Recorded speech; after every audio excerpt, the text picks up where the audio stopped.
น้ำตกตัดเยื่องกำลังกลายเป็นจุดหมายปลายทางการท่องเที่ยวแบบยืนยงที่นิยมสูงสุดสำหรับนักท่องเที่ยว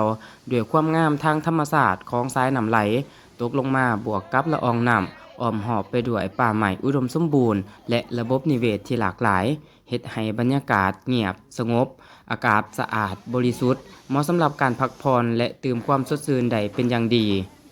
ท่านนางสนธิดาอุณหพงศ์ผู้บริหารแหล่งท่องเที่ยวน้ำตกตัดเยื่องกล่าวว่า แหล่งท่องเที่ยวน้ำตกตัดเหยื่อเน้นใส่การอนุรักษ์สิ่งแวดล้อมเป็นหลัก มีระบบจัดการขี้เหงื่อที่เป็นระบบเพื่อรักษาความสะอาดของแหล่งน้ำและภายในสถานบริเวณท่องเที่ยวเฮ็ดให้มีความสะอาดจบงามจนได้รับความสนใจจากนักท่องเที่ยวทั้งภายในและต่างประเทศ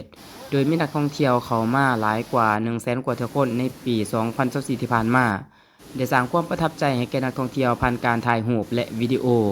ที่สำคัญแหล่งท่องเที่ยวน้ำตกตัดเหยื่องยังสร้างโอกาสร่วมกันในการสร้างความเข้มแข็งให้กับแม่ยิ่งและชุมชนในการปรับตัวเข้ากับการเปลี่ยนแปลงดินฟ้าอากาศพร้อมทั้งสร้างรายรับโดยการจ้างงานผู้คนในชุมชนโดยเฉพาะแม่ยิ่งชนเผ่าหลายกว่า70คนพร้อมด้วยครอบครัวของเขาเจ้าได้ส่งเสริมการขายผลิตภัณฑ์ท้องถิ่นและการปลูกการเลี้ยงการผลิตกสิกรรมสะอาดเพื่อส่งขายให้ร้านอาหารเป็นการสร้างความภูมิใจในการมีส่วนร่วมอนุรักษ์มรดกทางธรรมชาติ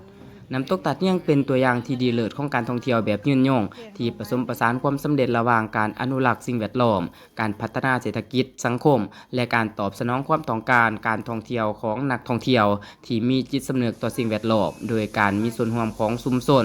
ที่นำพาโดยทานนางสนธิดาอุณหพงศ์